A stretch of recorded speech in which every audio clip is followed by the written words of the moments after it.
Kody Brown's sorry tour starts this week. And if you are scared that Kody is going to try to manipulate Janelle or that Janelle is susceptible to manipulation, they're still not together. But as evidenced by her response to an apology that really didn't even say that he hurt her or what he specifically did to her or how it hurt her, only saying, "I'm sorry, I was so angry." No one deserved that. Generally, that's not really an apology. It's, "I'm sorry for being so angry." No one deserves that. I recognize the words that I used may have hurt you. I understand through much reflection and introspection that I said things specifically to hurt you, and that was wrong, and I'm sorry. And then it would be followed up with, "And here's how I plan to not do it again," followed by action. That's not the kind of deep apology we're going to get here. We're going to get, "I'm just sorry I was angry." And he didn't even say he was sorry. And I hate apologies like this. And Janelle's response is surprising. Or maybe not. This is probably why he went to her first. And on top of that, Robyn Brown is confronted by producers about the chance of one of the wives possibly coming back to the family, and she flips out. But let's see how Janelle reacts. "Wow, thanks. Yeah." I kept thinking, I don't know who this guy is. I used to always tell everybody, I'm like, this is not the guy that I was married to forever. Like, you know what I mean? Yeah, you weren't the only one saying that. The person I would see speaking all these things openly, I'm like, I don't know who that guy is. I still don't recognize him. It's like somebody I've seen that I used to know a long time ago.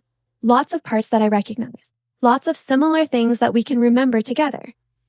I'm very confused by how that's all he said, and then she's like, "Wow, I didn't even know who that guy was, right?" And then she talks about how she didn't recognize him, and she still doesn't recognize him, by the way. But he didn't have to say anything more than that. And I know he's going to say more, and I know he's going to apologize for more. But it's like these women have been so starved by decency from Kody that literally just saying, "I apologize for being angry," elicits the kind of response like, "Wow, I didn't even know who that guy was." And then after she says that, they speak about how she viewed the relationship and how she mourned their relationship ending. And it's very odd because I feel sad for the women, and I don't think all the women are going to react like this, by the way. I think Janelle is easily influenced by him. I think she has extremely low hopes for him. I think she's the one that's left him the most and come back the most. And I think all he has to say is the bare minimum and put on a smile, and she's right back in there. Which is, I think, why her daughter said to her, "Are you sure he's not just trying to come back and swoop you back in?" You know what I mean? And I'm not saying that that's what's going to happen. It makes me sad that the instant reaction is just she's so grateful. And I know when she's talking in her talking head, she's saying something different and saying, "I still don't know him." Right? But this is how Janelle always is. She'll say things in the talking head that she never says to his face. And when she does say things to his face, she won't talk about it afterwards because she feels ashamed that she said those things, or when they have their fights. She doesn't like to talk about the fights that they had. And there's so much history here. And it's not the first time they've had a talk where Kody's apologized. Kody tried to apologize to her when they went to Salsa Bravo, and she was no, cuz he was trying to get back together with her and reunite, and she said no. And then last year when they met to talk about Coyote Pass and paying it off and how she wanted to move forward and stuff, and Kody then apologized there. I just wonder what's different here. But let's continue. I don't recognize me lives in a completely different life. It feels like now. So do I. I never saw this coming in a million years, right? When the family fell apart, I mourned more the loss of the dream of what we were trying to do. Understand that we had that ideal when we all got together and we were going to raise the kids, and thank goodness the kids are all still pretty much their brothers, really, and that was one of the biggest things that we did accomplish. We had this idea, this whole dream, right, of how it was going to be. Did you guys just hear that?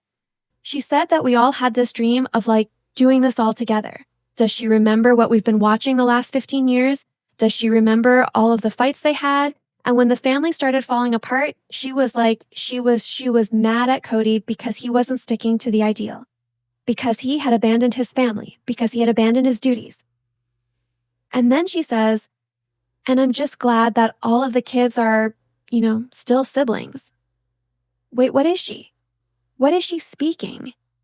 Like, it makes me feel like when she's talking about the family falling apart, it's like her baseline is when Robyn joined the family because there's 5 kids that have nothing to do with their brothers on Kody and Robyn's side. So, they're not all brothers. And those kids were never raised to be siblings with Janelle. So is Janelle's kids. So is Janelle speaking about the kids that she collectively has with Christine and Mary? Because yes, those siblings are still siblings for the most part. I mean, of course, they are blood related. They lived in different homes growing up, but they're still half brothers. They're still, in marriage, it's weird though, because half siblings, a lot of the time, they don't get to be siblings in the real world. They oftentimes are a lot more like cousins because the kids sometimes don't even live in the same house. They might not even ever see each other. And so they're proud that these kids recognize each other and will call each other their siblings, but their sibling relationship is still different than the collective of kids that live under one house their whole lives together. And I'm not saying that that's a bad thing. I mean, I have a husband, by the way, who has 6 half-brothers. So I know from his experience the difference that the full-blooded brothers of his that have together are different than the relationship he has with his half-siblings, because he lived with some of them his whole life and then others he didn't live with or barely lived with. He's still close to his siblings, but it's just a different bond because you're growing up in a different house and you don't have all the same lived experiences. You have experiences with the brother, but it's a little bit more removed. I'm not sure if that makes sense, but either way, it's like Kody just says something to her and she just spins and she's just like, deed. And I'm not saying that she's going to go back to him because she doesn't. But is she talking about the same person that I am? And then she also has admitted that she thought that this was going to be like a utopia experience. So part of me feels like Janelle was this woman that really was bought into this whole elevated idea that they were going to create this utopia world together and work communally. And she was sold that and believed that it would happen, but it never did. And she still kind of holds on to that idea, kind of like Robyn and the sister wives living on the porch kind of thing. They sell that to the women hard in this cult. I think when I finally left Kody, I thought about the family so much more than our relationship for many, many, many years. I think he and I especially really held that dream of the family, this family unit thing that would work out.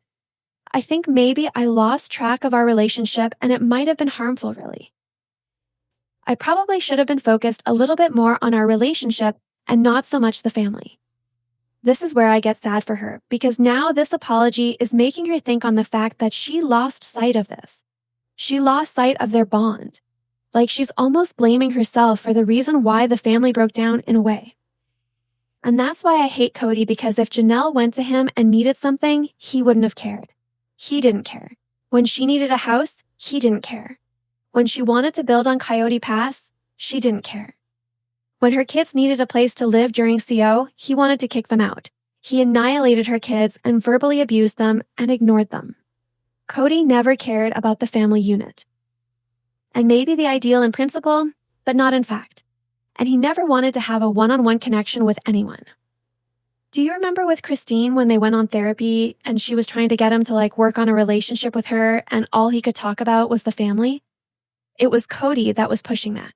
And I honestly think for survival, this is just my opinion based on other people that have come from polygamy, all the women I've spoken to that have lived this way, that the survival tactic that she participated in was accepting the fact that she wouldn't have a husband there all the time. And in order to protect herself from the hurt, she just accepted that in a trade-off for sharing her husband was this great family I'm going to get so that she wouldn't feel the jealousy of what the other women had.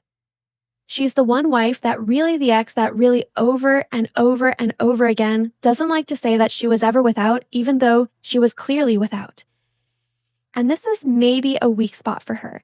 She has been in a violent relationship for a very long time, and narcissists are so good at sucking back their exes. She just needs to hold limits with him, and in saying a few nice things about him doesn't change that. But if this is going to get him what he wants, where she suddenly views him as a good person, then his manipulation here has worked. Now, Robyn is then asked by producers in a different clip about how she would react if any of the women wanted to join the family. How would you respond if one of the ex-wives wanted to return to the family? Family? Am I like, what? Really? I would be very surprised. I don't want to even answer this because I'm just like, okay, Kody, of all of the women in terms of like who he can influence the easiest, it was always Janelle. I mean, he manipulated Mary for a long time, but Mary's not going to take him back and she's not going to accept his apology. Well, but there's a reason why he goes to her first, right? Because he knows that he's going to get the best response out of her. And when Robyn is asked what she would think about them getting back together, and then they pan to Kody and Janelle giving each other doughy love eyes. That's editing. It's editing. She's building a house in North Carolina. She's not getting back together with Kody, you guys. But Robyn's response is laughing, shaking her head. You can see that she is annoyed and she's going to change her response, I think, after she realizes how she has reacted and what she looks like when she's reacting this way. But it's clear that she is and does not want anyone to return to the family. Why would she want Janelle to come back outside of just if there would be more money for Kody and her to play off of? Right. But Janelle and Robyn never had a romance. Janelle and Kody will never have the kind of bond that is like what Kody and Robyn have. Kody wants Janelle to be like Robyn. That will never happen. And their relationship is done, right? But obviously the story here. Robyn doesn't want anyone to come back. I mean, I think that's clear by her response. She looks very awkward. And then she goes on to say that she needs to stop talking about it or she's going to leave the set. So, making me sad right now. I'm sorry. Oh, because you just opened this little door of hope and I'm just like, I didn't even think of that. And now I'm just like, what if? And I'm going down that road. I gotta move away from that cuz I'll fall apart and I can't be on this set. Okay. I just hope is dangerous sometimes. So Robyn says that she can't be on the set, essentially saying that if you keep asking me about this, I'm going to walk off set. She's doing this in a way while she's putting her hand over her mouth, she's showing some guarded languages, she's touching her nose, she's starting to move.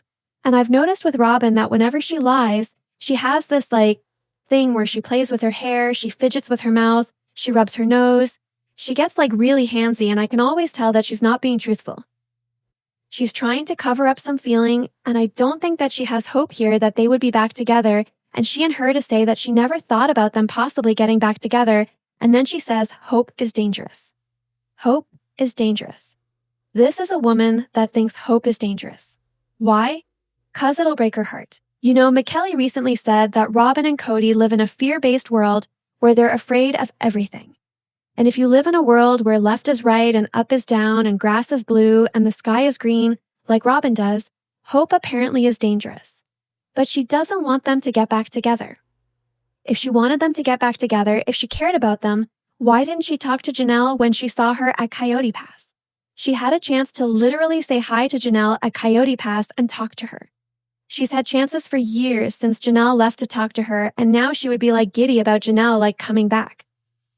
No, she's saying that she doesn't want to talk about it in my opinion, and she'll leave the set because she doesn't want them to come back, and she's not going to cry about this, and to act like she's going to cry is silly. She can't even try to muster a tear about it. I don't think she wants to think about having to share her resources again. I don't think she wants to think about the complicated relationships that would happen. I don't think she wants to share, and I don't think she's ever wanted to share Kody. I don't think she wants Kody to have his time split. I don't think she wants any of that. She especially doesn't want anyone that would come back and tell her what she's done. So, in order to avoid the conversation, she's going to pretend like she's so hopeful and it's just too painful for her to think about that versus the truth of I don't want to talk about this because I don't want it to happen. And that would ruin my plot of wanting to be a sister wife still. She's crazy. I can't be on set if we keep talking about this. It shouldn't upset you that much, Robyn. It's a simple question. The trouble with Robyn is she can never be honest. Could you picture if Robyn just said, no, I don't think that would happen and I wouldn't want it to happen? How would that be viewed to the family? It would make it look like she wanted Kody all to herself and she's glad they're gone. And she is. She is glad they're gone because she doesn't like any of them. So Kody tries to pull Janelle in and Robyn threatens to walk off the set when she is asked about one of the women possibly coming back to the family. which, by the way, is not going to happen. Tell me what your ideas are in the comments below. Make sure to give this video a thumbs up. Make sure to subscribe to my channel if you haven't signed, and please click the bell so you never miss a movie. Thanks so much for watching. Bye-bye.